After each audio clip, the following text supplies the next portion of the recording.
Imaginemos un sistema legal diseñado hace miles de años, que obligaba a toda una nación entera a dejar de producir. Literalmente a detener toda actividad. Exacto, a detener toda actividad económica y además bajo amenaza de exilio. Y encima, irse de campamento masivo una vez al año.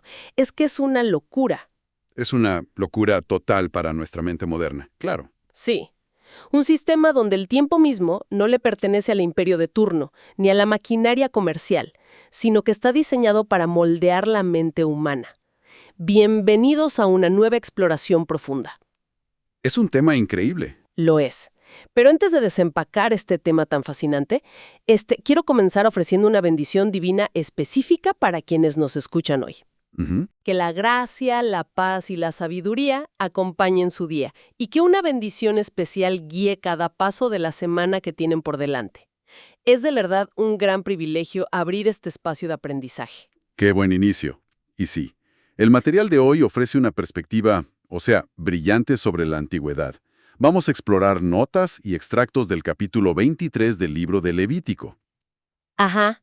Y nos vamos a apoyar muchísimo en los apuntes analíticos de las Biblias de estudio Holman y la Nueva Almeida actualizada, que, también es conocida como NAA. Y creo que al escuchar palabras como Levítico y, calendarios antiguos, la mente moderna tiende a imaginarse una lista árida de fechas. Sí, un inventario burocrático aburridísimo. Exactamente. Ritos que sentimos que no tienen ninguna relevancia hoy. Pero la misión de nuestra exploración de hoy es completamente distinta. Lo que revelan estas fuentes es cómo esta antigua sociedad israelita utilizaba el calendario como, digamos, una tecnología inmersiva. Me encanta ese término, tecnología inmersiva. Es que lo era. El texto denomina a estas festividades como santas convocaciones. No estamos hablando de simples días feriados o un fin de semana largo para ir a la playa. Para nada. Eran infraestructuras de tiempo milimétricamente diseñadas para forzar a la población a recordar su origen, garantizar la red de seguridad social y estructurar el cuidado de los más vulnerables. Y esa es la clave, ¿eh? Para entender la genialidad de todo este calendario anual, las notas de estudio que revisamos sugieren que primero hay que observar la unidad básica. El bloque de construcción, ¿no? Exacto. El cimiento sobre el cual se construye todo el año. Y ese cimiento es semanal. Es el sábado o el sábat. Ujú. La raíz hebrea de esta palabra, Shabbat, significa literalmente cesar o detenerse. O sea, era una exigencia innegociable de interrumpir todo trabajo común. Y aquí las notas de la Biblia Holman introducen un sustantivo hebreo que, a mi parecer, cambia por completo la perspectiva de lo que significa descansar. ¿Cuál es? La palabra es Kodesh. Kodesh. Entiendo que suele traducirse simplemente como santo o sagrado, ¿verdad? Sí, esa es la traducción típica. Pero en el contexto del tiempo, me pregunto si implica algo un poco más, mecánico. Porque me resulta súper contraintuitivo que una sociedad agraria, donde literalmente la supervivencia dependía de maximizar cada hora de luz solar, decidiera institucionalizar una pausa total obligatoria. Claro, es que no hace sentido económico. Pero Kodesh implica una separación radical. Denota apartar algo del uso común y consagrarlo. El sábado, bajo esta definición de las fuentes, no es un día diseñado para recuperar energías y volver a producir más eficientemente el domingo. Como hacemos ahora, que descansamos para trabajar mejor. Exactamente. No es eso. Es un bloque de tiempo puesto en cuarentena, por así decirlo. Las notas enfatizan que este principio impregna todas las demás fiestas del calendario. O sea, para que un espacio de tiempo alcance el estado de Kodesh, toda la comunidad debe soltar el control sobre su entorno material. Así es. Soltar la capacidad de generar riqueza. ¡Wow! Viéndolo así, el sábado funcionaba como un reinicio de fábrica obligatorio a nivel social. Un factory reset. Me gusta esa analogía. Un reinicio total. Es que pensemos en el contexto del Medio Oriente antiguo. Hablamos de imperios enormes como Egipto o Babilonia. Imperios esclavistas. Totalmente, donde el valor de un individuo se medía casi exclusivamente por su capacidad productiva, por los ladrillos que podía hacer o el trigo que lograba cosechar al día. Eras una máquina. Exacto. Y en ese mundo, legislar que todos los habitantes, sin excepción alguna, y esto incluye sirvientes y extranjeros, debían cesar sus labores, me parece una declaración de dignidad humana sin precedentes. Es revolucionario. Es un mensaje codificado en el tiempo que básicamente dice, el valor del ser humano no reside en su utilidad económica. Qué fuerte. Y ese reinicio de fábrica semanal del que hablas es lo que entrena la psique de la nación para los eventos de mayor escala. Claro, los prepara. Sí, porque si una comunidad no aprende a soltar el control de sus campos y herramientas durante un día a la semana, sería, pues, psicológicamente incapaz de abandonar sus hogares durante semanas enteras para las grandes festividades anuales. Tiene todo el sentido. Entonces, sobre este ritmo de confianza semanal, arranca el gran ciclo anual y empieza en la primavera, específicamente en el mes de Aviv o Nisan, que equivale más o menos a nuestros meses de marzo y abril. Y la primavera marca el renacer agrícola. Pero lo fascinante es que el calendario israelita decide anclar este inicio en un recordatorio histórico masivo. Según la tabla que vimos de la Biblia, NAA, el año arranca con la Pascua. Así es. La Pascua tiene lugar el día 14 de ese primer mes, justo al caer la tarde. Y conmemora el evento fundacional de su identidad, o sea, la liberación milagrosa de la esclavitud en Egipto. Es la gran celebración de la salvación divina que los saca de la opresión. Pero ahí es donde el análisis se vuelve verdaderamente fascinante. Por la instrucción inmediata que sigue. Sí, al día siguiente. Exacto. El día 15 del mes inicia la fiesta de los panes sin levadura, que también se le conoce como panes ácimos. Ajá. Las instrucciones exigen que durante 7 días completos toda la población consuma exclusivamente pan sin levadura, deteniendo cualquier trabajo servil en el primer y séptimo día. Y aquí, es donde yo siempre he cuestionado un poco la practicidad del método. ¿En qué sentido? Pues entiendo el valor de comer pan plano una noche como acto simbólico, en una cena conmemorativa, ¿no? Claro, un recordatorio. Pero obligar a millones de personas a lo largo de incontables generaciones a modificar su dieta y toda su logística alimentaria durante una semana completa, pues parece un esfuerzo descomunal. ¿Por qué llevar la regla a un extremo tan invasivo en la vida doméstica cotidiana? Es una excelente pregunta. Las notas de estudio abordan este nivel de inmersión señalando el simbolismo de la levadura. A ver. A lo largo del desarrollo histórico y teológico, la levadura pasó a representar la corrupción, la influencia penetrante del pecado antiguo. Ah, ok. Entonces, para celebrar verdaderamente la redención y la libertad, la instrucción exigía purgar físicamente los hogares de todo rastro de levadura antigua. O sea, no bastaba con solo recordar el rescate, había que erradicar de la casa el símbolo de la vida en cautiverio. ¡Wow! Esa purga física tiene muchísimo sentido si la consideramos como una especie de dieta de la memoria. Dieta de la memoria, exacto. Porque en lugar de depender de que, no sé, los abuelos simplemente relaten una historia oral de cómo sus antepasados huyeron de Egipto con tanta prisa que la masa no tuvo tiempo de fermentar. Que se les olvidaría en un par de generaciones. Claro, el calendario transforma la historia en una experiencia multisensorial. Al obligar a masticar pan duro durante 7 días, el sistema empaca una especie de mochila de emergencia culinaria para toda la nación. Es un acto físico. Totalmente. Es como si el tacto, el gusto e incluso el proceso de digestión fueran reclutados para asegurar que el cuerpo entero, no solo el cerebro, recuerde la urgencia de la salvación. Es que la memoria intelectual es muy frágil, se desvanece súper rápido. Pero la memoria somática, la del cuerpo, la que se repite a través de rutinas corporales compartidas, esa perdura. Y después de este intenso anclaje en el pasado durante la primavera, el calendario acompaña a la nación en una transición geográfica y psicológica hacia el verano. Claro, porque ya no son refugiados. Exacto. A medida que el pueblo deja de ser una masa de refugiados en el desierto y se asienta en una tierra propia, las celebraciones del verano integran la nueva realidad agrícola y económica de la comunidad. Pasamos de la historia de escape a la economía de la cosecha. Las fuentes indican que esta transición empieza con la ofrenda de las primicias y culmina con la fiesta de Pentecostés, ¿verdad? Así es. El ritual de las primicias ocurría durante la misma temporada primaveral. Consistía básicamente en tomar el primer manojo de la cosecha de cebada y moverlo ceremonialmente ante el Señor. Como una presentación. Sí, era un acto de reconocimiento radical. Antes de que la comunidad consumiera un solo gramo del fruto de su trabajo, debían admitir visual y públicamente que la tierra y el clima que hicieron posible esa cosecha eran provisión divina. Reconocer de dónde viene todo. Y a partir de esa ofrenda se establecía un conteo exacto de 50 días, o sea, 7 semanas completas. Lo cual explica perfectamente el nombre griego de Pentecostés, que alude al día quincuagésimo. En el contexto hebreo se le conoce como la fiesta de las semanas, que marca el inicio de la cosecha del trigo en la transición entre mayo y junio. Exactamente. Pero fíjate, leyendo las notas de la Biblia Holman sobre esta festividad en particular, encontré un detalle que, sinceramente, parece romper todas las reglas teológicas establecidas apenas unas semanas antes. Me dio un cortocircuito. ¿Ah, sí? Es uno de los giros más interesantes de todo el texto. Es que no tiene sentido a primera vista. En Pentecostés, la instrucción central es presentar una ofrenda de 2 panes cocidos, hechos con la mejor flor de harina. Pero el texto es súper enfático. A diferencia de la primera, estos panes deben ser leudados.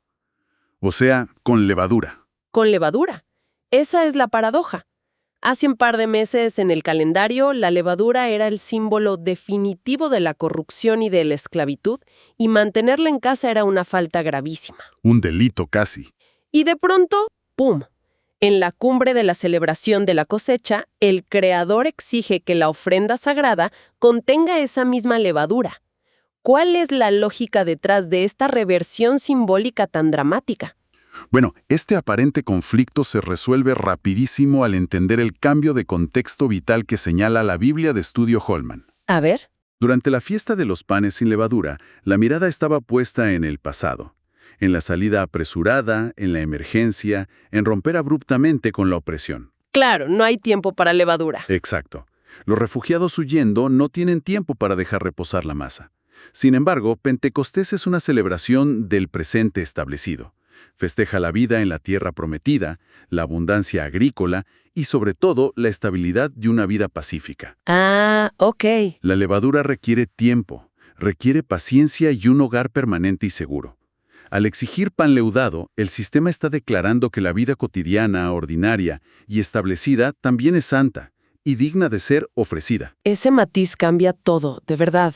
Es el reconocimiento de que lo divino no solo opera en los rescates milagrosos llenos de adrenalina y sin levadura, sino también en la monotonía y la paciencia de ver la masa crecer en un hogar seguro. ¡Qué belleza! Es un simbolismo precioso. Pero Pentecostés esconde otra instrucción que me pareció aún más asombrosa, ¿eh? Justo en el clímax de esta celebración económica, donde los agricultores, me imagino, estarían contando sus ganancias, Levítico incluye una regla que parece sacada de un manifiesto de justicia social moderna. ¿Te refieres a la directriz de Levítico 23-22 sobre cómo debe llevarse a cabo la siega? Exactamente ahí. El texto instruye de manera tajante que al cosechar la tierra, los dueños no deben cegar hasta el último rincón del campo, ni recoger las espillas que caigan durante el proceso. Todo eso debe quedar deliberadamente abandonado en el campo para el pobre y para el extranjero. Es fascinante. Pensemos en lo que esto significa. En la cumbre de la rentabilidad, la ley codifica una limitación intencional al margen de ganancias del individuo. Sí, y la conexión que trazan las notas de la Biblia NA aquí es muy profunda. Esta ordenanza revela que la adoración litúrgica y la ética social son inseparables en este sistema. Van de la mano. Van totalmente de la mano. Si acabas de presentar los primeros frutos, reconociendo que Dios es el proveedor absoluto y el dueño real de la tierra, pues la única respuesta lógica y congruente es la generosidad radical. Claro. El mandato de dejar los rincones sin cosechar no es como una sugerencia caritativa de da lo que te sobre. Es un diseño estructural contra la acumulación absoluta y contra la marginación. Funciona como un antiguo impuesto de solidaridad o una red de seguridad social que está codificada dentro del ritual religioso mismo. La brillantez del diseño es que obliga al propietario a dominar su propia codicia al detener la recolección antes de terminar. Exacto. Ponerse un límite. Pero simultáneamente mantiene la dignidad del vulnerable. Porque la persona marginada aún debe salir al campo y trabajar para recolectar lo que se ha dejado. No es solo caridad pasiva. Mantienen su dignidad, así es.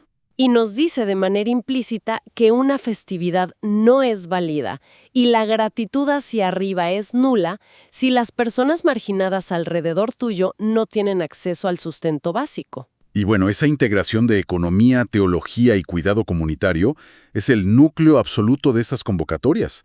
Y una vez que el verano asegura el sustento y refuerza la cohesión social, el calendario da un giro tremendo hacia su etapa más intensa. El otoño. El otoño.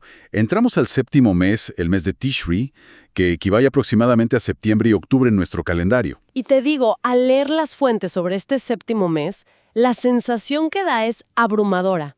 Siento que la comunidad entera era sometida a un verdadero latigazo emocional. Un gatigazo, sí.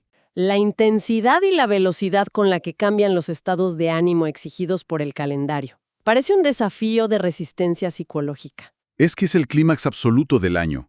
Las notas desglosan 3 eventos masivos en rápida sucesión durante este mes.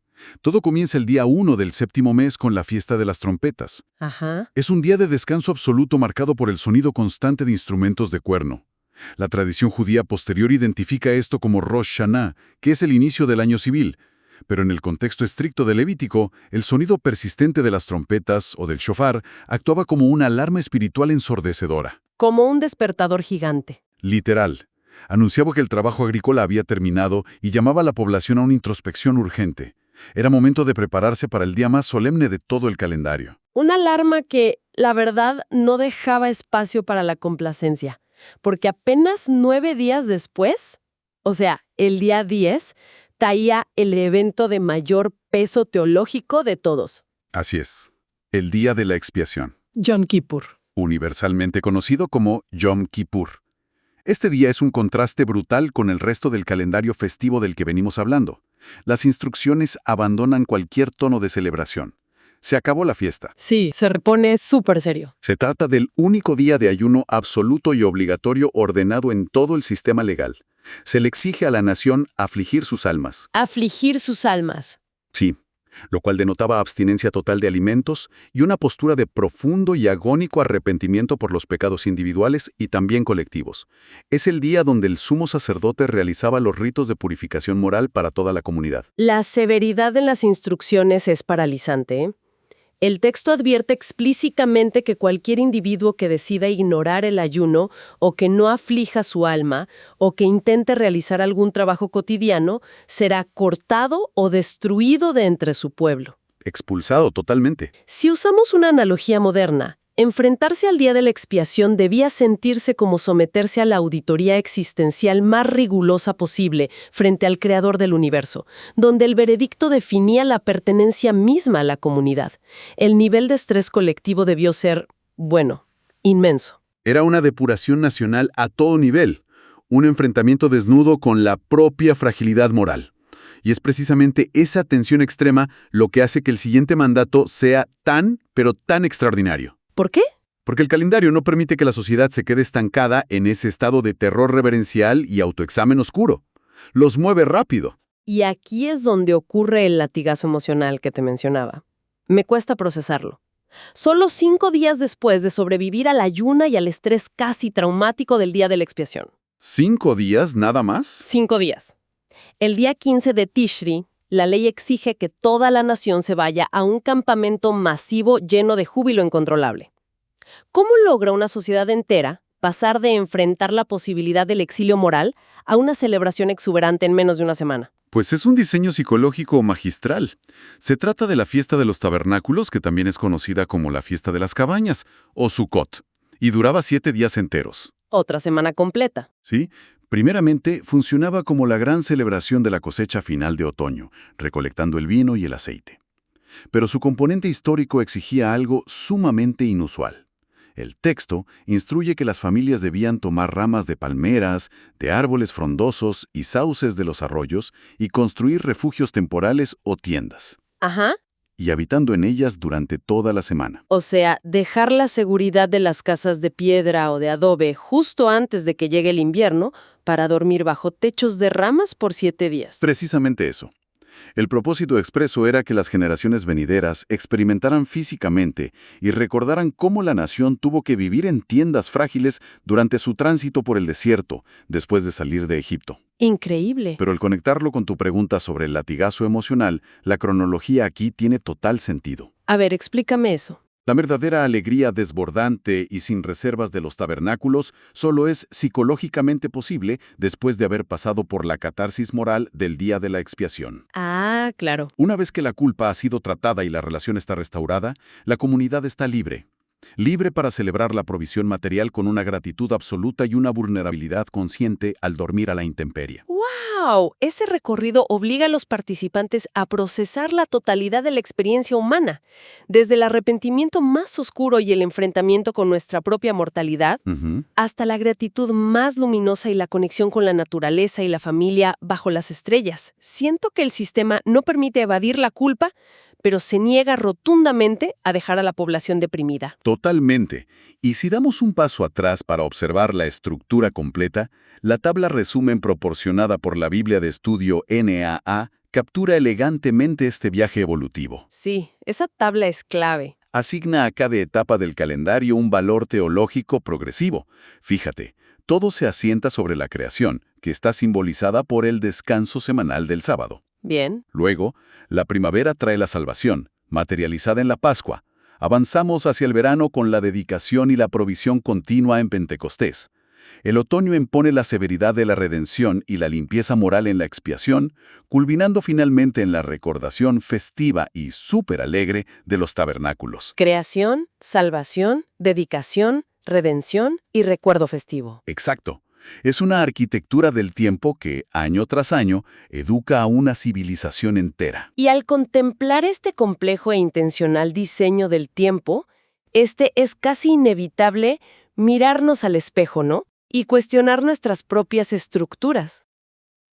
Definitivamente nos deja pensando. Porque en el mundo contemporáneo, nuestros calendarios están tiranizados por fechas de entrega, notificaciones digitales que no paran, un ciclo de noticias implacable y una ansiedad de hiperproductividad que simplemente nunca se apaga. Vivimos agotados. Nuestro tiempo parece estar diseñado para extraernos valor constante, dejándonos crónicamente agotados.